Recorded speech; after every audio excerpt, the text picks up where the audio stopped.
আসসালামু আলাইকুম প্রিয় শিক্ষার্থীরা, আরেকটি নতুন ভিডিও নিয়ে তোমাদের সামনে হাজির হলাম। আমি মোহাম্মদ বিল্লাল সরকার, বর্তমানে পড়াশোনা করছি রাজশাহী বিশ্ববিদ্যালয়ে। তো তোমাদের নিয়ে কিন্তু আমরা কথা বলতেছি, অর্থাৎ এইচএসসি 24 বিষয়ে কিন্তু আমরা সবচেয়ে বেশি কিউরিয়াসিটি, সবচেয়ে বেশি আমরা কথা বলি। তো আজকে আমরা কথা বলবো এইচএসসি 24 এর যে বিষয়টা, সেটা হচ্ছে যে তোমাদের 1 মাস পরে পরীক্ষা হবে এবং 1 মাস পরেও কি তোমাদের পরীক্ষাটা পিছাতে পারে নাকি, সেই বিষয়ে কিন্তু কথা বলার চেষ্টা করব। এর আগে অবশ্যই বলবো চ্যানেলটি সাবস্ক্রাইব করে পাশে থাকবে, কারণ এখানে কিন্তু সকল এডমিশনের আপডেট এবং তোমাদের এইচএসসি আপডেট সকল কিছু পাবে।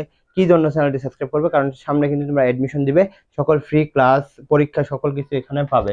দেখো, এইচএসসি 24 বিষয়ে আমরা কিন্তু কথা বলবো। অর্থাৎ 1 মাস পরে কিন্তু তোমাদের পরীক্ষাটা দেওয়ার ডেট দেওয়া হয়েছে, অর্থাৎ 1 মাস পরে তোমাদের পরীক্ষাটা নেবে, এরকম কথা বলা হয়েছে। তো এখন বিষয়টা হচ্ছে যে আসলে কি 1 মাস পরীক্ষা পরে কি পরীক্ষা হবে নাকি? কারণ তোমরা জানো যে এই পরীক্ষাটা কিন্তু অনেক আগেই মানে শেষ হওয়ার কথা ছিল, অর্থাৎ আগস্টের 1 তারিখে পরীক্ষা শেষ হওয়ার কথা ছিল। মোটামুটি 11ই আগস্টের মধ্যে সকল পরীক্ষাটা শেষ হয়ে যাবে, এরকম প্র্যাকটিক্যাল সহকারে, কিন্তু এটা হয়নি। কিন্তু কয়েকটা কারণের উপর কিন্তু হয় নাই, বা এখন বা কয়েকটি কারণের উপর হবে নাকি, সেই বিষয়ে কিন্তু কথা বলবো। সেটা হচ্ছে যে কয়েকটি কারণ তোমরা জানো, দেশের মধ্যে কোটা সংস্কার দিয়ে শুরু করে অন্যান্য কারণ কিন্তু হয়েছিল। তো সেই জন্য কিন্তু তোমাদের মানে পরীক্ষাগুলো হয় নাই।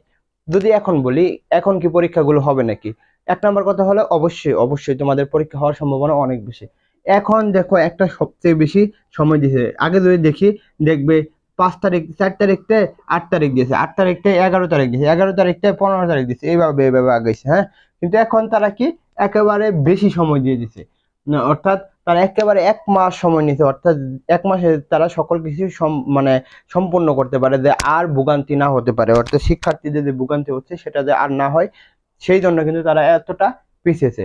তো আশা করি তোমরা বুঝতে পারছো। অবশ্যই অবশ্যই তোমরা 1 মাস পরে পরীক্ষা দিতে পারবে এবং আমাদের সাথে থাকো, সকল আপডেট পেয়ে যাবে। এই বলে আমি শেষ করছি।